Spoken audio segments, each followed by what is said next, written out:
Programa ricardoholandini.net.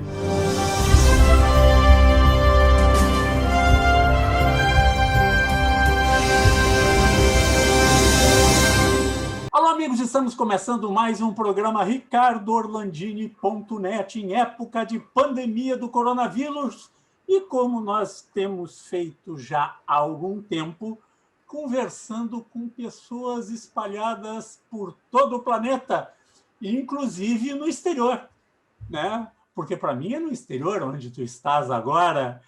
Presidente da Fundação Teatro São Pedro, meu amigo de muitos anos, Antônio Hohlfeld, professor, antes de tudo, né? Eu acho que na frente de tudo é professor, né? Que eu acho que é uma carreira maravilhosa. Eu sou filho de professores e me orgulho cada vez que eu falo com um mestre que dedica parte da sua vida a ensinar os outros, a passar um pouco do saber ou abrir caminhos, né? Também o mestre, o professor abre os caminhos, né, professor Antônio Hohlfeld? Orlando, boa noite, bom dia, boa tarde. Eu já não sei mais o que eu digo, né? Porque a gente não sabe depois que hora que roda esses programas, mas eu passei o dia inteiro hoje dando aula. De manhã eu tinha uma turma de graduação no jornalismo da FAMECOS e agora de tarde eu tinha uma turma de pós-graduação também na comunicação da FAMECOS. Então hoje o meu dia foi ficar sentadinho aqui na biblioteca da casa aqui do sítio, que a gente tem em Nova Petrópolis, e de onde desde março, né, eu estou em boa parte confinado, até sou grupo de risco, e embora toda semana eu desço para Porto Alegre para ter reuniões lá com os colegas do Teatro São Pedro, que a gente não parou, né? Nós, durante todo esse período, aí estamos trabalhando, reorganizando o teatro, enfim, reencaminhando a fundação, e agora, nesse momento, inclusive, preparando programação de retomada de atividades, agora para novembro, dezembro. Amanhã, inclusive, quarta-feira, amanhã é quarta-feira, exato, 4 de novembro, eu tenho reunião lá com a turma toda, com a equipe toda, com o Gilmar Messias, com o Luiz Capra, com o João Antônio, que é o diretor do teatro, enfim, a equipe toda, para a gente definir a programação de novembro, dezembro, quando nós vamos retomar algumas atividades, ainda em caráter experimental. Nós vamos fazer alguns programas dentro daquilo que está determinado pela legislação, 1/3 de público, portanto, espetáculos que já tem que ter uma certa cobertura de patrocínio para estar pago, o que entrar de bilheteria um pouquinho a mais, e também transmissão pelas redes, que eu acho que isso já era uma coisa que a gente estava em janeiro, fevereiro, fazendo discussões lá na Fundação Teatro São Pedro.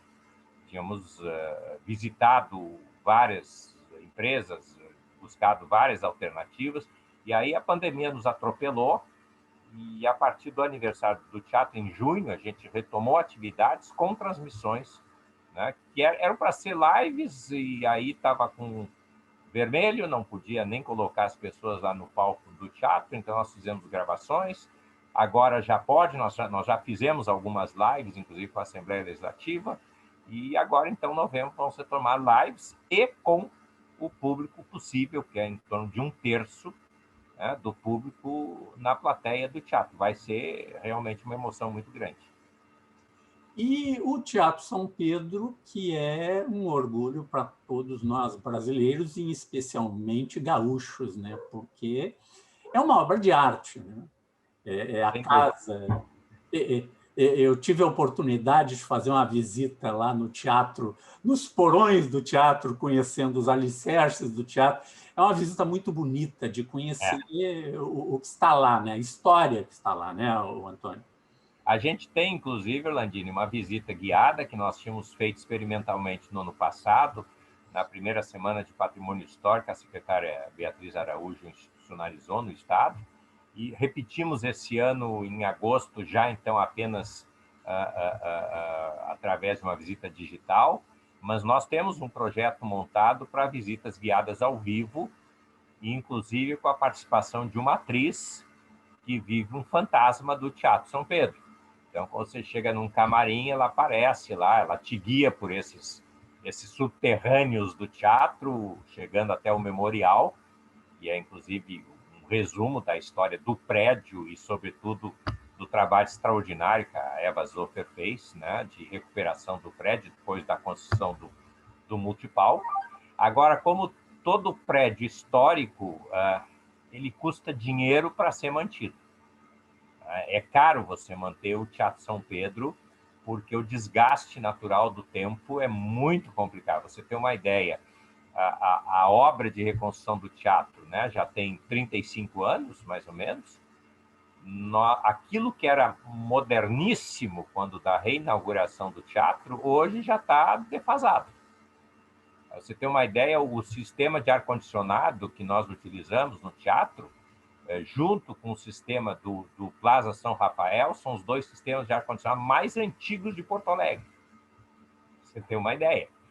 E nós passamos todos esses meses agora desenvolvendo estudos para ver como nós vamos não substituir o sistema todo, porque o sistema todo custaria uma substituição total em torno de 8 milhões de reais, que nós não temos, mas como nós recebemos R$1 milhão por parte do governo federal, ainda ao tempo do ministro Osmar Terra, da Cidadania, esse 1 milhão nós temos uma contrapartida de 20%, portanto 1.200.000, nós vamos fazer um equipamento complementar para substituir uma parte desse sistema, para quando o teatro, sobretudo no verão, reabrir, nós podemos ter um sistema de ar-condicionado funcionando a contento. Né? Mas isso significa que mais ano, mais mês, menos mês, nós vamos ter que trocar esse sistema todo. Temos o problema do forro, né, que nós trocamos duas lâminas do forro, que haviam sido afetadas há um tempo atrás, quando houve falhas do teto, do telhado, do teatro, isso há muito tempo atrás.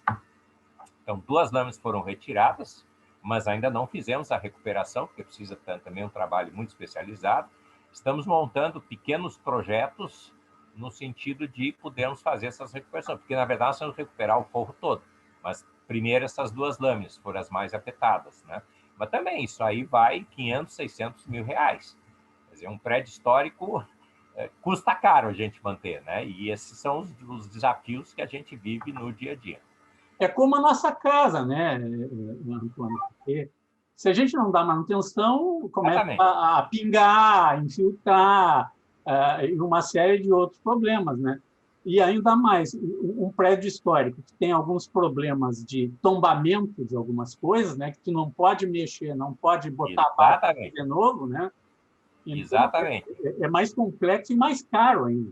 Né? Disseste tudo. Por exemplo, cada vez que a gente faz uma dessas intervenções, eu tenho que chamar o IFAI, o Instituto do Patrimônio Histórico aqui do Estado, e às vezes até o IFAM, né, e tomar o cuidado. Por sorte, hoje a gente já sabe quem são os profissionais, as empresas que fazem essas intervenções. Né?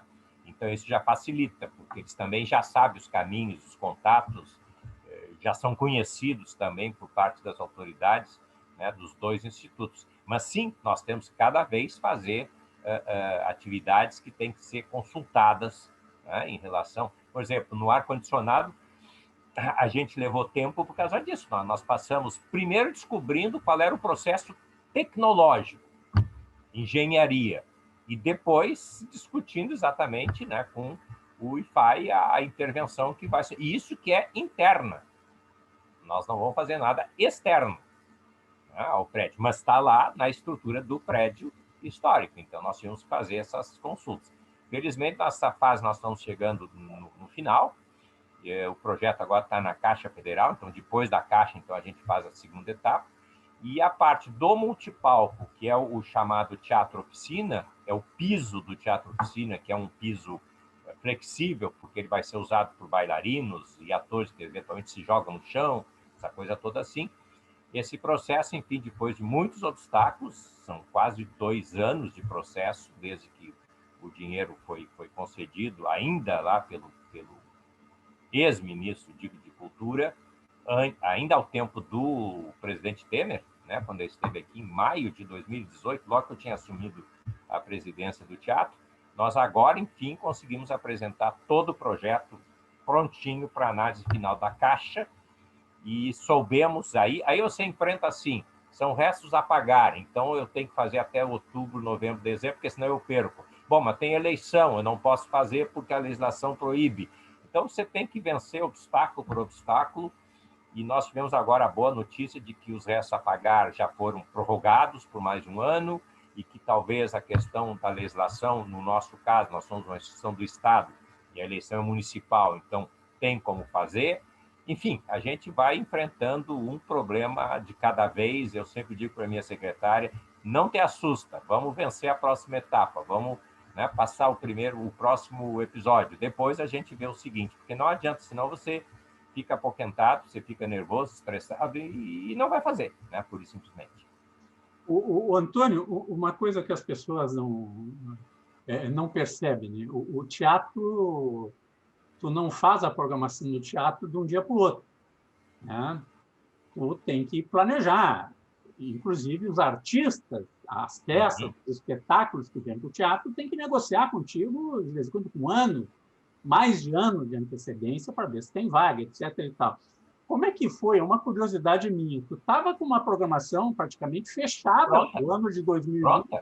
Até o final do ano, eu recebi o material no início do ano. Como é que ficou tudo isso? Na verdade, quem responde por esse setor é o Dilmar Messias, né? Ele é o diretor de programação. Mas nós temos uma rotina, quer dizer, no segundo semestre do ano passado, se abriram as inscrições para receber propostas de ocupação do teatro. Então, chega ali em novembro de 2019, vamos usar essa data de referência, temos a reunião, que é comandada pelo Dilmar, então se faz uma compatibilização das solicitações com as disponibilidades. Quando há um choque entre dois espetáculos, a gente conversa com o grupo com quem a gente tem maior proximidade, ou o grupo que vem mais de longe, que a gente sabe que não tem como trocar, então a gente conversa com o grupo mais daqui, que pode fazer uma pequena troca, e a gente procura não perder espetáculo. Então a gente busca compatibilizar e trazer as alternativas para a gente ter a maior programação possível e imaginável. Tudo isso estava pronto, né? E de repente parou tudo, fechou. Eu acho que nós fomos o primeiro teatro a fechar aqui em Porto Alegre, uma decisão minha e do Dilmar, quando a gente soube da pandemia. Eu me lembro disso muito bem, foi 16 de março, numa quinta-feira, né? Nós tivemos uma reunião de emergência, o João Antônio, Dilmar, eu e o Capra, e a gente decidiu, não, estamos fechando o teatro, não vamos colocar em risco, sobretudo porque boa parte do público do Teatro São Pedro é público de risco. É gente que tem mais de 60 anos, de um modo geral, né? A começar por mim e pelo Dilmar, que somos dois centenários, né? Então é complicado. Bom, mas não era por nós, evidentemente, era pelo público e pelos artistas, óbvio, alguns começaram já a cancelar. Então, o que nós fizemos? Nós postergamos para o semestre seguinte. A nossa expectativa é que no segundo semestre a gente poderia fazer isso. Então, de um modo geral, nós temos uma comunicação e seguindo a legislação que imediatamente foi editada em nível federal, em nível estadual, nós comunicamos, olha, os grupos, artistas, espetáculos, que quiserem transferir as datas para o segundo semestre, eles terão prioridades. Quem quiser cancelar, será devolvido o dinheiro de pagamento de taxa que eventualmente já tivesse sido pago. A maioria preferiu fazer a transferência das datas. O problema é que quando a gente chegou em julho, não tinha a menor perspectiva de abrir o teatro. E aí nós decidimos, de vez, cancelar tudo. Então, nós zeramos tudo. Agora, com a reabertura, nós, na verdade, estamos zerados, né?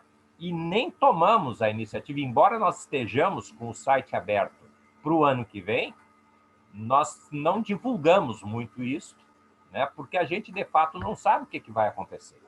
O que nós fizemos agora? O Dilmar está exatamente fazendo contatos, né, no sentido de nós buscarmos espetáculos variados, vão trabalhar todos no palco do Teatro São Pedro, mas que tem que ser espetáculos que não vão depender da bilheteria. Porque você imagina, a bilheteria é 30% da lotação do teatro. A bilheteria já normalmente não paga a despesa toda do espetáculo. 30% disso, ou então eu cobro 3 vezes mais caro o bilhete, que também não tem sentido nenhum. Não tem sentido. Então, nós fizemos contatos com grupos e espetáculos bem diferenciados, de teatro, de música, né, assim por diante, que são capazes de fazer uma ocupação experimental. nós vamos começar... E aí depois tem a eleição, agora daqui a 15 dias. Nós também não queríamos abrir antes do primeiro turno da eleição, porque sempre se corre o risco, enfim, dessa divisão ideológica, partidária, dessa disputa do pessoal misturar as coisas e acabar nos atrapalhando. Então, a gente vai abrir depois do primeiro turno. O segundo turno já fica mais tranquilo, daí ficam só 2 candidatos, né?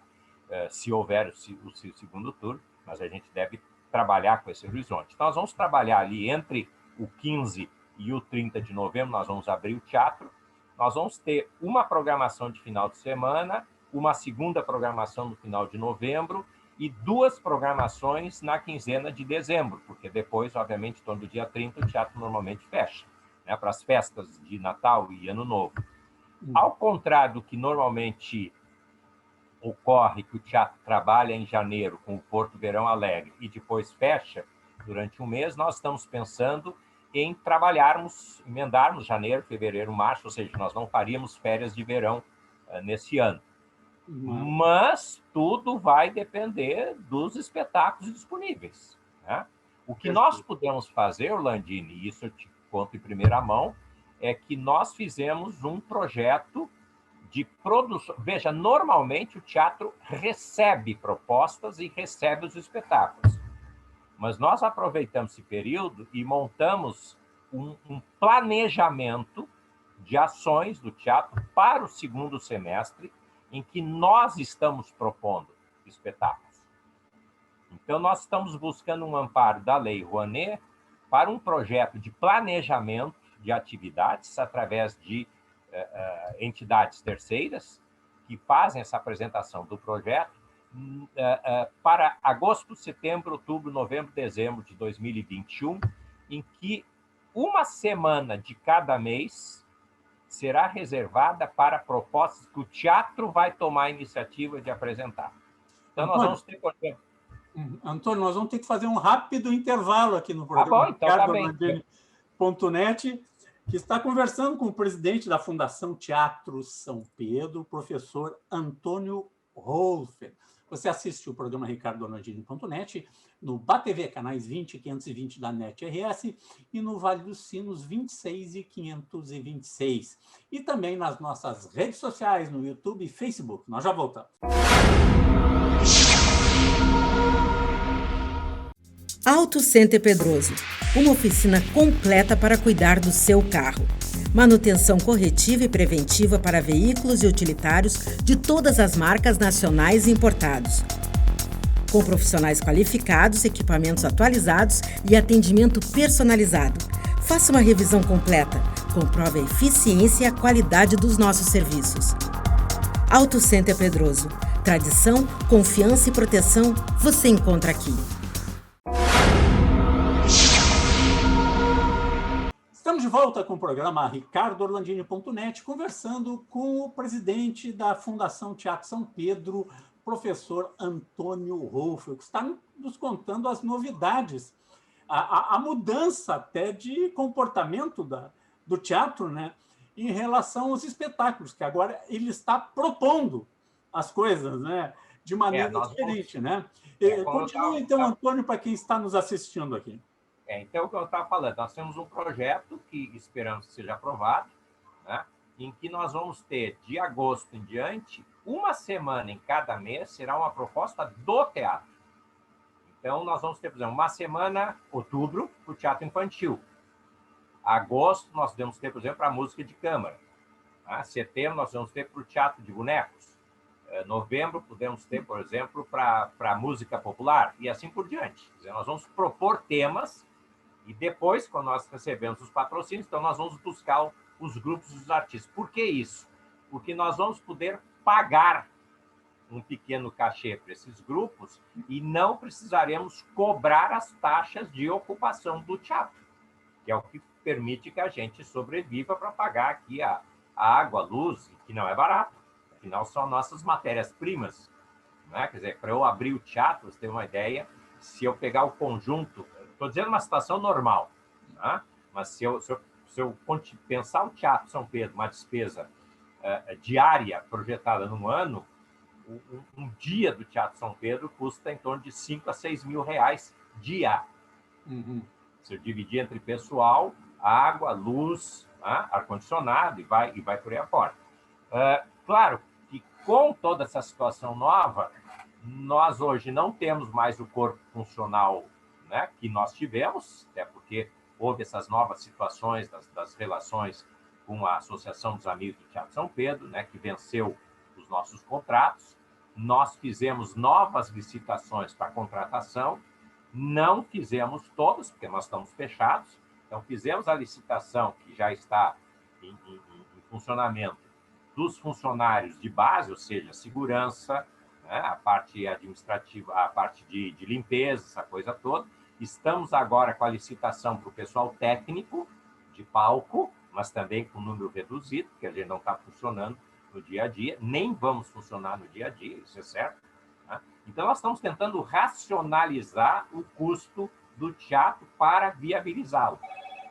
E, sobretudo, estamos tentando viabilizar desse modo, que é fazer com que haja uma relação de equilíbrio entre a proposta do espetáculo, a nossa despesa e, portanto, o nosso ganho nos percentuais, né, de reserva aqui do espaço, e que viabilize bilheterias para os grupos e preços compatíveis para o público. Porque, senão, não adianta eu ter liberdade para fazer espetáculo e não ter público, não ter artista para vir aqui para o teatro. Né? Até porque a única certeza que todos nós temos, né? Os caras vão... Tem os caras que deliram soluções mirabolantes para o que está acontecendo conosco, né? Mas eu, no início do ano, em março, ainda conversei com um dos maiores epidemiologistas do Brasil, o Dr. Jorge Calil, que é gaúcho. Ele me disse que a única certeza que nós temos é que não temos certeza nenhuma. Estamos conhecendo o que está... O coronavírus, cada dia, é um conhecimento. Você vê o que está acontecendo na Europa, né? Sim. Está voltando tudo ao que foi. A loucura do verão. Agora, imagina, nossa loucura de verão deve ser muito pior do que a loucura dos europeus. Então, nós vamos ter uma projeção de março, abril, ter uma situação muito pior aqui no Brasil. Tudo bem, nós talvez tenhamos vacina, talvez possamos controlar. Agora, veja, um dado é certo, Orlandino. Nós vamos ter, no próximo ano, além da programação ao vivo, necessariamente, e não só por causa da pandemia, programação pelas redes sociais. Alguma dessa programação vai ser gratuita e outra programação vai ser paga, assim como você compra livro pela internet, você compra CD, você faz essas encomendas pela Amazon e por aí afora. Você vai se filiar a um canal digital do Teatro São Pedro e vai ou poder assistir a live na hora em que o espetáculo está acontecendo, vai ter uma programação desse tipo, e que acabou, você viu, não viu, espera a próxima vez, e uma outra em que nós vamos gravar e disponibilizar numa plataforma digital. Então, tudo isso, nós estamos esses meses todos discutindo, como eu te disse, já estava sendo pensado antes, porque eu entendi que nós tínhamos que expandir a oferta do teatro, quer dizer, 630 espectadores no Teatro São Pedro é muito pouco por um espetáculo. Quando eu posso ter, por uma rede, 6 mil, 60 mil, porque quando eu coloco na plataforma, enfim, depende de qual plataforma, de quais alternativas. E eu não preciso ter o espetáculo esgotado na hora que ele acaba. E nós fizemos, então, essas experiências desde junho, e as reações foram muito boas, porque o teatro tem uma imagem, tem uma tradição, nós variamos os espetáculos e variamos os públicos, então a gente hoje já sabe que isso tem potencial. Claro, vai ter coisas que vai ter maior sucesso, vai ter coisas que vai ter menor sucesso, como é o ao vivo no espetáculo que ocorre no teatro no dia a dia. O que é certo é que no ano que vem nós vamos ter espetáculos ao vivo, fisicamente falando, transmissões por redes sociais e espetáculos que vão ser gravados e depois disponibilizados através das redes sociais. Ou seja, isso que era uma possibilidade de discussão que alguns teatros na Europa já utilizam, nos Estados Unidos, vai ser colocado para nós aqui como uma questão de sobrevivência. Para os nossos artistas, os nossos grupos que vão nos visitar, e para nós mesmos, porque eu acho que não tem mais sentido, né, a gente restringir o espetáculo apenas àquela lotação que o teatro permite de 630 lugares. E é uma coisa que muda totalmente, né, Antônio? Porque também a tua questão de custo, que tu falou bem, 600 lugares que tu já não vai poder usar, tu vai poder usar 200. Tá? Exatamente, nesse momento 200. E tu não pode aumentar 3 vezes o ingresso. Só que tu pode cobrar R$20 para o cara assistir o teatro pela internet, ou menos. Ou menos, ou tu tem um assinante que pode ver, quando ele quiser, o show de quem ele quiser. Ele vai ser um sócio do Teatro São Pedro, que ele está em Nova Petrópolis e vê o que ele quer quando ele quer. Não, e ele pode estar no Japão, né, Orlani? Ele pode estar em qualquer lugar. Ele pode assistir sem problema nenhum, como nós estamos conversando aqui agora. Né? É uma mudança de paradigma que essa pandemia está nos ensinando uma série de coisas. Agora, isso tem coisas importantes. Evidente que ver o espetáculo ao vivo, estando presente fisicamente, é outra emoção, é outra relação. Para mim, espectador, e para o artista que se apresenta. Você ter o calor do aplauso da plateia, do riso, essa coisa toda, isso é insubstituível. Agora, veja, o que estão fazendo no futebol? Estão com o estádio vazio e botando gravações. Eu não vou dizer que nós vamos fazer igual, mas nós vamos encontrar alternativas. Tá? Sem dúvida nenhuma. E a segunda coisa, isso implica também algumas questões de tecnologia. Por exemplo, para gravar um espetáculo, você tem que ter um projeto de luz muito mais potente do que a iluminação que normalmente você utiliza no espetáculo para assistir ao vivo. A câmera vê menos do que o nosso olho. Então, você tem que botar mais luz no espetáculo do que se você for apenas ter o espetáculo ao vivo para ser assistido ao vivo presencialmente no teatro. Isso foi já um aprendizado, e isso eu estou falando dos vários espetáculos que eu estou assistindo através da rede do Sesc, através de outros teatros do Rio, de São Paulo, de outros lugares por aí. Eu estou assistindo e estou vendo isso. Quando eles simplesmente filmaram, então colocando na rede, está escuro. Então você tem que ter um outro projeto de luz para fazer o espetáculo. Muda tudo na vida da gente. Antônio, o teatro, então, a previsão é de abrir quando? Segunda quinzena de novembro. Amanhã eu tenho uma reunião de manhã que nós vamos confirmar a programação. Perdão, amanhã de tarde temos uma reunião para confirmar a programação, mas a eleição é 15 com 7 de 22, e aí por 20, 21, 22 de novembro nós vamos ter uma primeira atração. Nós já temos um indicativo, eu só não vou antecipar aqui, porque pode ter havido trocas. A gente só gosta de falar quando os contratos já estão assinados, tudo direitinho. Mas nós já temos a programação prevista, 20, 21, 22, ou os 3 noites, ou uma vez nesse final de semana. Isso também a gente está definindo. Nós vamos ter um primeiro espetáculo com público, que vai ser uma experiência nova, porque você vai ter que receber o pessoal, vai ter que ter aquele termômetro de pulso, vai ter que ter o gel, vai ter que ter gente de máscara, enfim, vai ser... Por isso nós vemos a programação de novembro, dezembro, ela é experimental. Nós vamos ver como é que vai ser o comportamento nosso e do público. E do artista, obviamente. Perfeito. Conversamos aqui com o nosso amigo, o presidente da Fundação Teatro São Pedro, professor Antônio Rolfo. Sucesso para nós, para a nossa cultura, para a cultura gaúcha, para a cultura brasileira e nessa casa tão importante e querida para todos nós gaúchos. É uma responsabilidade. Muito grande, professor Antônio. Vocês assistiram o programa ricardoorlandini.net aqui no BATV, canais 20 e 520 da NET RS, no Vale dos Sinos 26, 526 e em nossas redes sociais, no Facebook e YouTube. Até um próximo programa.